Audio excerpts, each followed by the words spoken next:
Okey, Assalamualaikum warahmatullahi wabarakatuh dan selamat sejahtera kepada followers Cili Bangi. Okey tuan-tuan, kembali kita bersiaran di video Cili Bangi. Jadi kali ini kami bawakan kepada tuan-tuan video yang barulah. Jadi sebelum ni kita dah lama sangat tak bersiaran. Kita nak buat video berkenaan dengan mini vertigasi, yang mana selepas ni kita ada juga buat kelas-kelas online berkaitan dengan vertigasi. Jadi di depan saya ni, dia ada mini vertigasi yang abandon lah, yang dah terbiar. Yang kita akan guna semula, kita akan baiki mana yang boleh dibaiki dan kita akan buat tanaman cili api.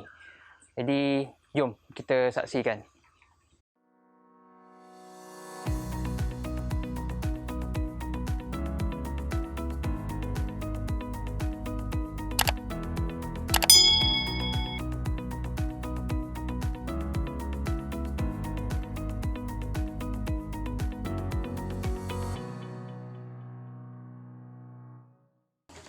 Jadi dia punya polybag ni dah koyak. Okay, memang kita tak boleh nak guna.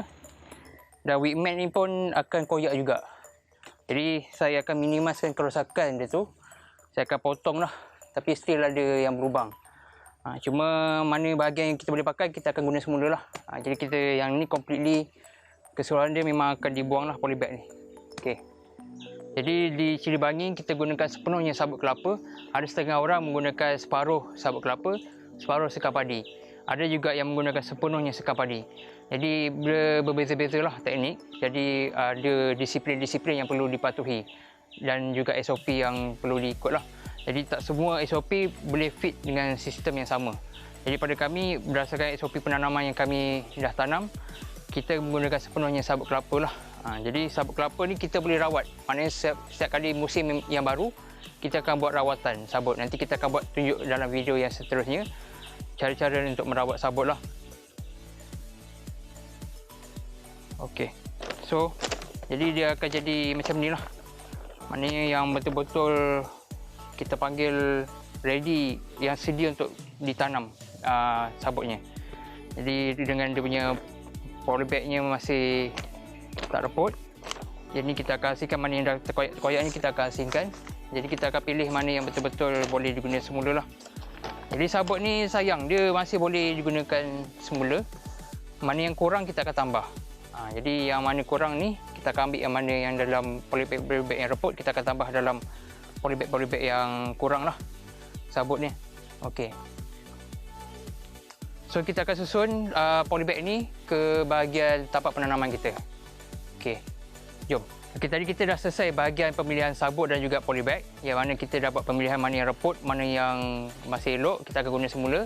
Dan sabut ni kita akan buat rawatan kemudian. Jadi untuk yang kali ini kita akan susun polybag mengikut susunan dia. Jadi saya dah bagi tahu tadi, kita akan buat 7 dengan 7. Kiri 7 polybag, kanan pun 7 polybag.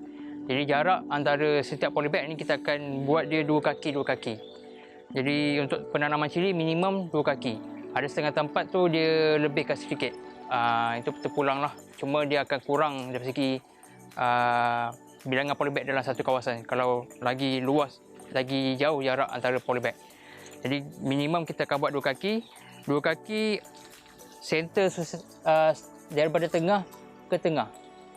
Maknanya center lah, maknanya tengah pokok dengan tengah pokok. 2 kaki. Dan di sini pun kita akan letak minimum 3 kaki lah. Ataupun 2 kaki setengah. Center tu center juga. Jadi mudah untuk kita nak lalu lah untuk buat kerja dan juga maintenance pokok nanti. Jadi kita akan susun 2 kaki memanjang ke belakang 2 kaki. Okey. So kita ukur sekarang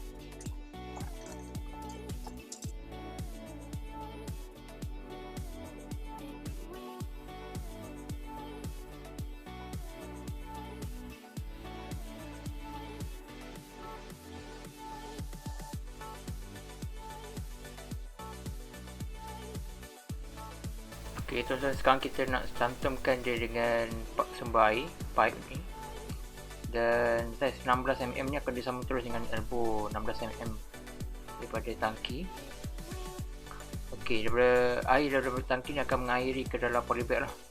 Jadi pastikan disambung dengan cermat untuk elakkan berlakunya kebocoran, dan pastikan garisan lurus warna biru di atas ni kita pastikan dia straight berada di atas lah, sebagai panduan untuk kita buat proses menembuk capillary. Jadi di tangan saya ni ada capillary yang dah disambungkan dengan dripper lurus, yang di hujungnya dipotong serong lah. Kita akan guna balik mana yang elok lagi daripada yang lepas, yang sebelum ni punya. Jadi selagi boleh guna, kita boleh gunakan. Pastikan dia dipotong serong lah untuk elak berlakunya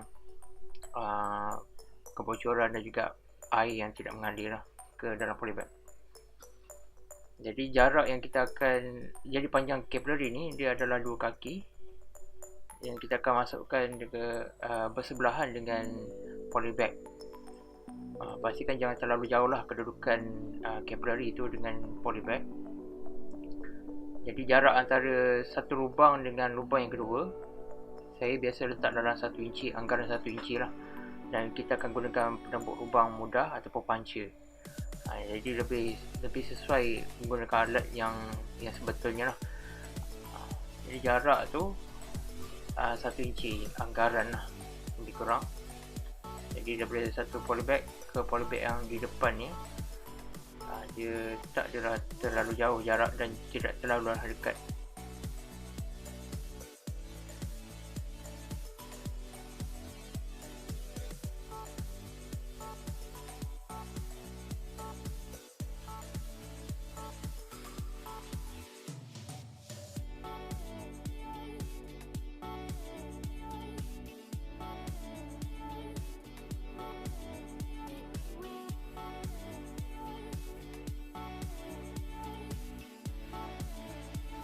Jadi kita dah pastikan semua sistem berfungsi, kita dah test pump pun, kita dah cuba jalankan dia masih berfungsi dengan baik.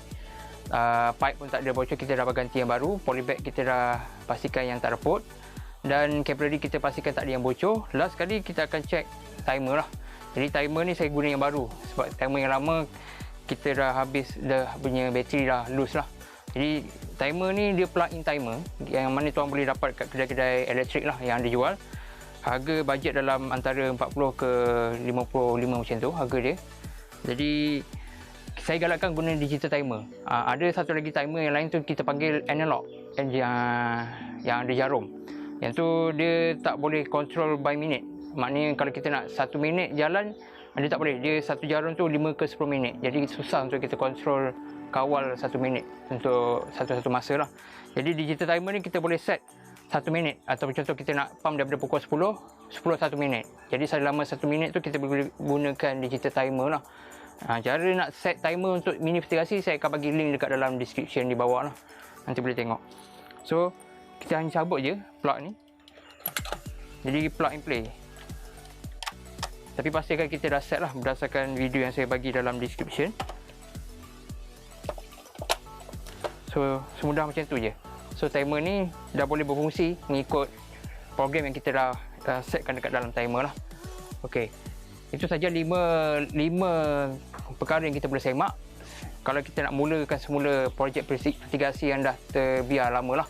Jadi kita boleh tahu komponen-komponen apa yang perlu kita gantikan, komponen-komponen apa yang kita boleh guna semula. Jadi kita boleh jimat banyak lah daripada situ. Tak perlu nak belanja lebih besar untuk beli barang-barang yang tak perlu. Jadi kita boleh fokus tanam semula untuk usahakan kebun kita lah. Okay. Kalau ada apa-apa soalan boleh tanya dekat dalam ruangan komen di bawah. Jangan lupa like dan juga follow Cili Bangi untuk dapatkan perkembangan info yang terbaru lah.